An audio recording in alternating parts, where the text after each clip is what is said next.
Morning. It is cold today. It's I think the weather said 28 currently. So I am standing in front of Mr. Heater currently, waiting for the shop to warm up a little bit before I start using my hands.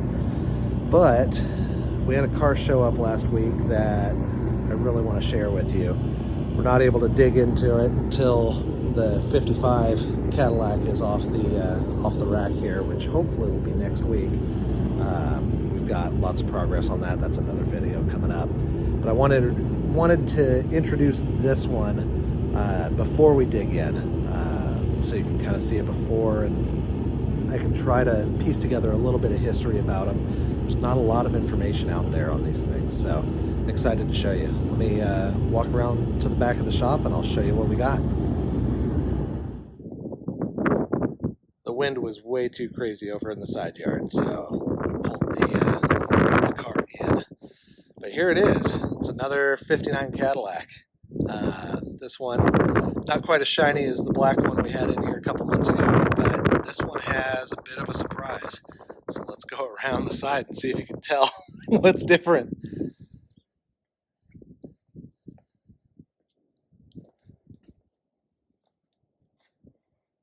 Oh my. So this is a 59 Cadillac, what they call a flower car. And so what these did was they would go, funeral homes would own these along with hearses. So the hearse would carry the casket, and these would carry all of the wreaths and bouquets and all of that. And usually the canopy and everything to the, through the cemetery in the processional. And yeah, so this is apparently a very, very rare car. The owner's telling me one of 27 commissioned by GM in 1959. Feel free to correct me on that. I'm going off of secondhand information, but if that's true, it's definitely worth saving. So let's go over a couple of the details of it.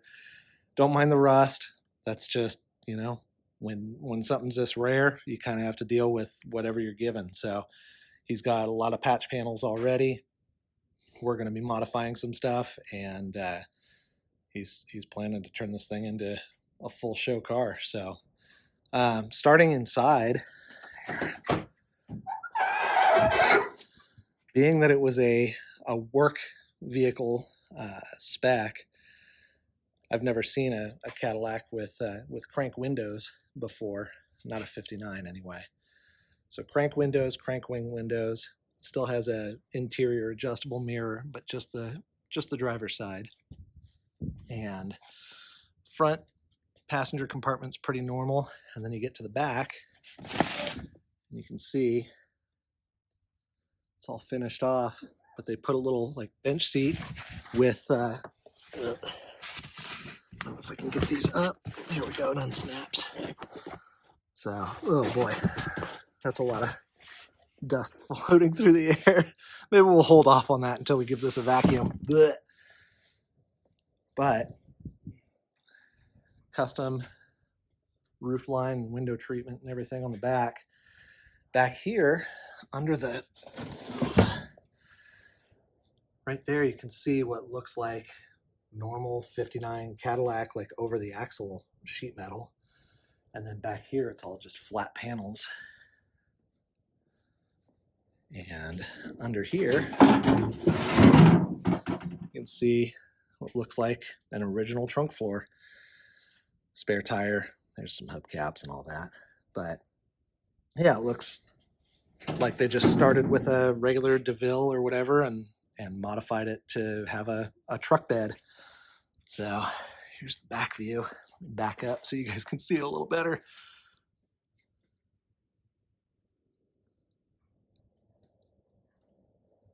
So yeah, we're super excited about this project. It is going to be a lot of work.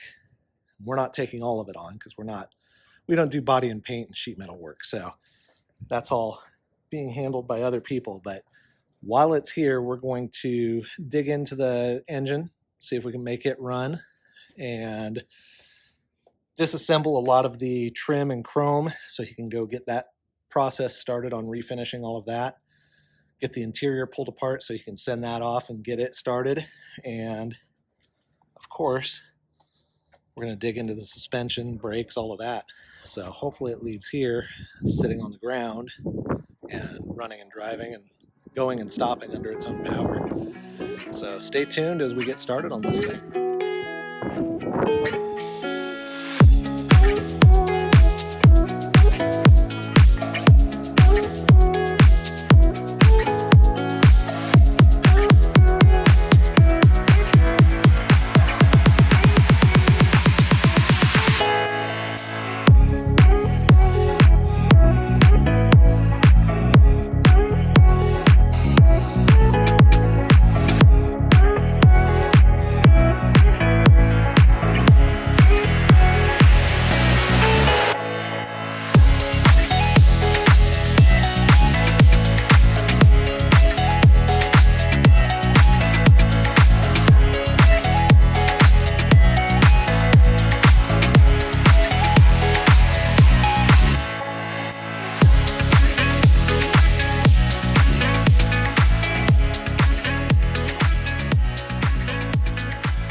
So we'll take that hour and a half of footage of us fumbling around trying to undo these frozen bolts into just a little time lapse. But in the meantime, let me show you what we got going on.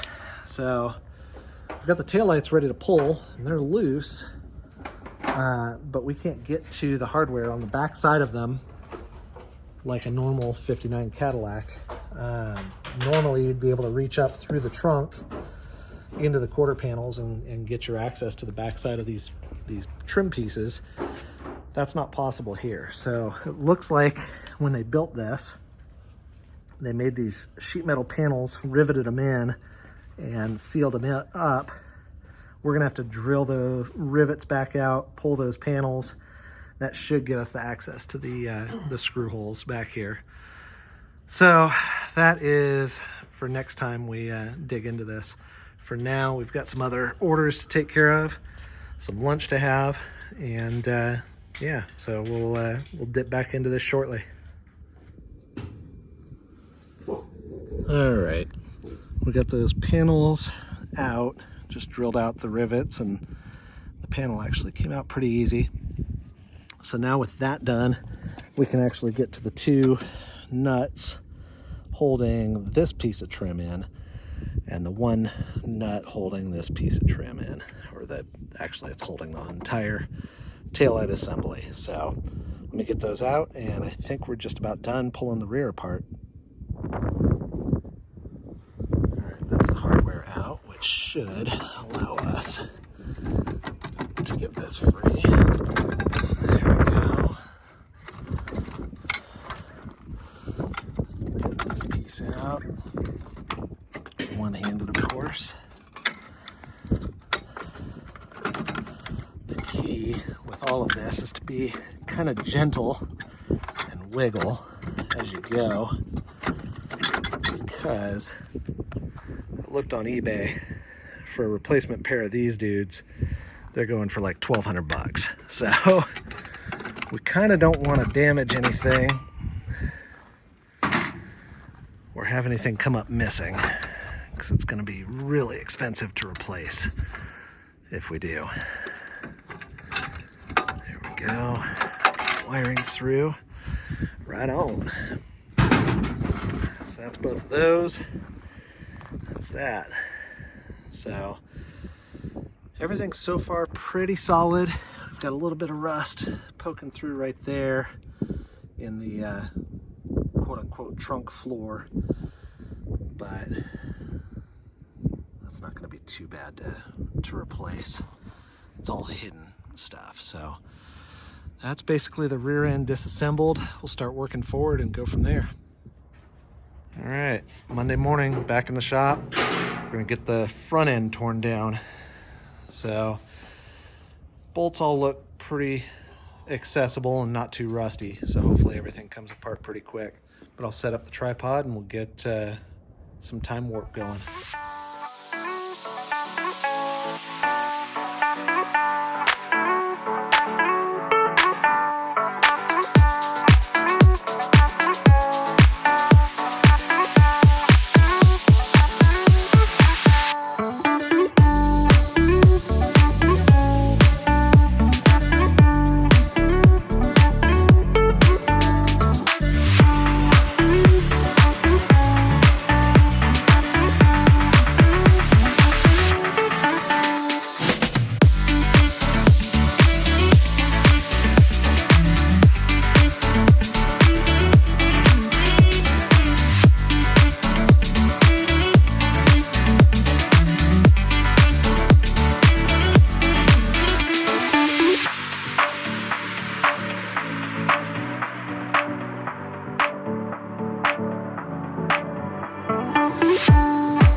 memory card filled up yesterday before we finished up for the day, but we made some progress. Look at this mess of stuff. Owner of the car is coming today to pick up all of the trim. Let me flip this camera around, I'll show you what we got. There we go. So yeah, owner is in town on his way to the chrome shop. I believe he's taking it up to Utah to Ogden Chrome. They do some incredible work, so I'm sure they're no strangers to 59 Cadillacs.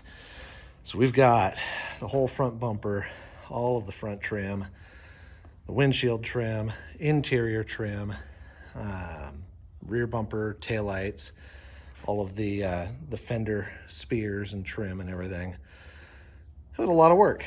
Some of the bolts fought back, but most of it went pretty smoothly. No big surprises. He's also grabbing interior stuff, so we got door panels pulled, and the seat is unbolted and ready to pull out. I gotta grab the steering wheel off. I believe he's having that restored as well. So yeah, it's we've taken an ugly car and made it even uglier for the time being, but it's a process. So surprisingly, not a whole lot of big issues. I mean, there's obviously surface rust, and I don't think this chrome is something you could really polish out and get to, you know, there's a few areas that just have to be redone, so you might as well redo it all. But yeah, it's all solid, it's all complete, which is huge on these, and we didn't break anything taking it off, so I'll call that a win. Yeah, so he's gonna pick that up. We're gonna move our focus for now while we're finishing up the 55.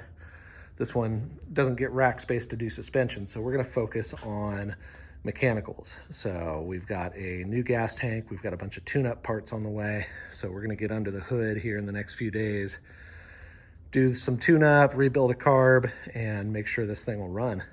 And we'll bring you along for that journey as well, so stay tuned. All right, 55 is off the rack for now while we wait for some laser cut parts. So we brought the 59 inside, and we're going to get started on teardown on it. So last we saw it, we had pulled all the chrome and trim and everything off. Owner came and grabbed that and took it with him. It's getting redone at Ogden Plating up in Utah.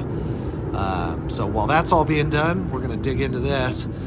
First step is wheels off, start tear down a front and rear suspension, get the coils, the shocks, the sway bar, everything out of our way, pull all the brakes, hubs apart and everything, because we've got disc brake conversion happening.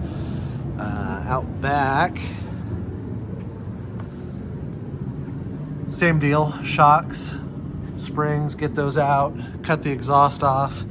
He brought us a new gas tank, so we're just gonna pull this one out and scrap it.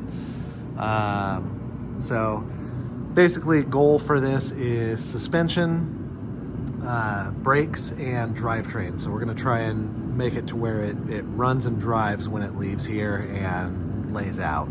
So those are the goals. So we'll get started on teardown and see what fights back, and we'll go from there. All right, we are going to tear down the front suspension first. We did the passenger side already. Kind of got a game plan down for the driver, and we are taking it down to just a bare frame so that we can clean up the frame rails, clean up the inner wheel wells, spray them down, get them, hit them with some rubberized undercoating, make everything look good. I've ordered up new bushings, ball joints, steering tie rods, all of that stuff. We've got a disc brake conversion coming. So yeah, we're basically going to take it all apart, get it down to just bare upper and lower control arms, throw away the springs, throw away the drums, and then build it back up better. So let me set this up on a tripod and we'll get started.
some of the dirt and debris. That's all just from one side. I think the first side was even worse. Blech.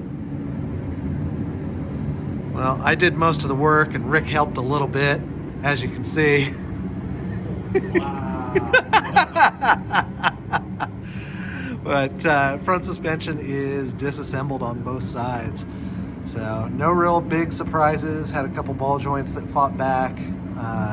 Brake lines are just cut for now. I'm not sure if we're gonna have to run all new hard lines or if we're gonna be able to reuse those. I gotta look at the Willwood setup and see what gets retained. But yeah, it's all empty on the front. So now we're gonna move over to the rear and get it all torn down. Rear is gonna be a little bit easier. There's less pieces to take off, but we're gonna have to cut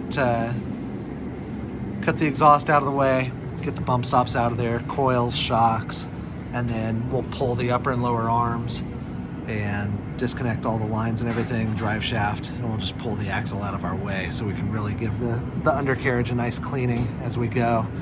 While we're under there, we've got a new gas tank.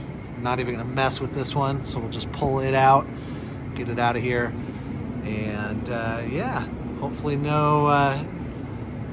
nothing fights us, and just get it all apart, move on to the next step.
While we're waiting for bushings and ball joints and other suspension parts to show up, we're gonna dip under the hood here.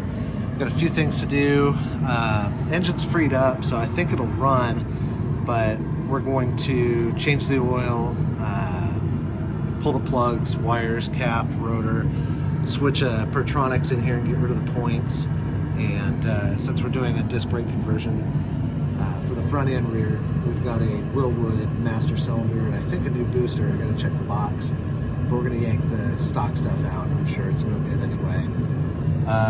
Other than that, it will need new belts. We've got a new radiator for it, so we'll get new hoses and all that. Probably check the water pump while we're here.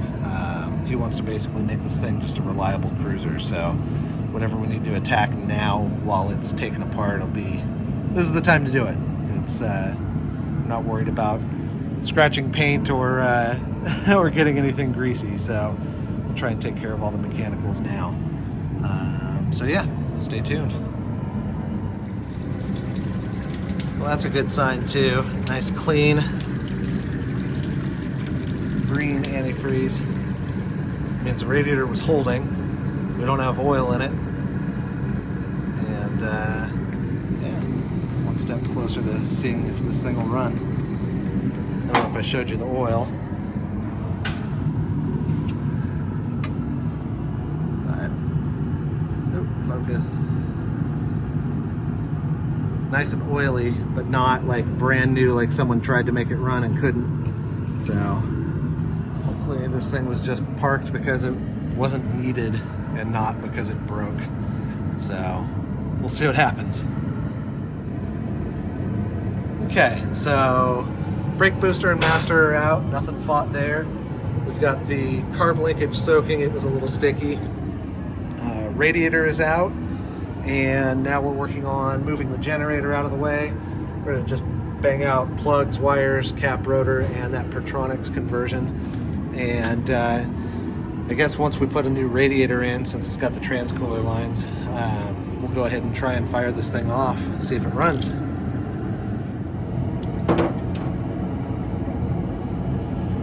All right, we're about ready to do a quick test fire. We've got new plugs, new wires, new cap and rotor, new coil. We installed the Pertronics electronic ignition conversion, gets rid of the points. I've got the generator out right now. We needed to move it for clearance to get to the spark plug on that side. We've just got everything taped off for now. What else? Fuel lines unhooked because we're not going to be drawing anything from the non-existent gas tank in the back. So I'm just going to pour a little bit of fuel into the carb and give this thing a bump and see if it'll fire up. Let's see what happens. All right, so this car didn't come with the key, so I went ahead and removed the ignition cylinder. We're going to take that out to a locksmith and have them match, make a new key to match this cylinder. We'll pull a door cylinder out too, since the doors are all disassembled anyway. That should be pretty easy. Get keys made for the doors and the ignition. So in the meantime, I just basically looked on the back of the ignition switch. If this will focus in the dark here, you can see battery, accessory, SOL, which is solenoid, and ignition. So I just jumped from the battery over to the accessory and ignition circuits on the plug, and then ran a couple little wires out to just bare wires. So when I touch those together, it kicks on the starter, and we've got the ignition basically turned on. If you were still running points, you wouldn't want to just have this thing sitting on. It could actually fry the points. But since we switched over to the Pertronics Igniter 2, the Igniter 1s, I guess, don't like sitting on like this either.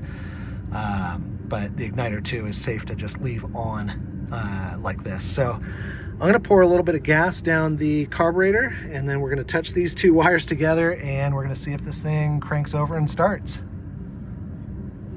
All right, we're gonna pour a little bit of gas. Yeah, cheers, Rick. We're gonna pour some gas straight down the carburetor. We don't have the fuel pump hooked up or anything. So we're gonna see what this thing does.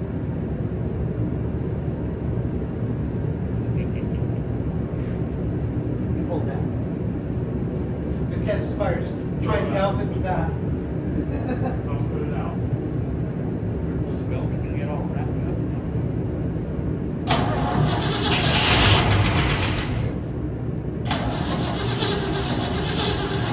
Transmission. Yeah, you got a transmission. You got training fluid pumping out. Oh, that makes sense, yeah. Well, it fired, so I think that's pretty definitive. We're gonna put a little more back together on this engine first, get the radiator back in, get those belts replaced, get the generator hooked back up, and then we'll give this thing a proper fire. But that's pretty much what we wanted to see. We wanted to see if it would actually fire up. Didn't make any crazy noises, a little bit of tapping, but that's to be expected with how long it's been sitting. So let's get it more together and see what happens. All right, so that's pretty good progress so far. We've got everything torn down. We've started the tune-up stuff and the brake stuff. I'm gonna stop this video here. We'll do a part 2 when all the parts start showing up, which should be later this week. The rest of the tune-up pieces, we had a couple that came in wrong. All the suspension bushings, ball joints, all that stuff, we still need to do all that. So yeah, hopefully this coming week will be full of activity, cleaning up all the suspension pieces, getting the bags in, making sure this thing's as low as possible, possibly designing a new front lower bracket that incorporates a shock mount to make future 59 era Cadillacs easier to put bags on, and just cleaning everything up. So hopefully it runs, hopefully we can get it super low, but I'm pretty confident everything's been going pretty smoothly so far. So yeah, stay tuned, and we'll get part 2 done as quick as we can. Thanks for watching, guys.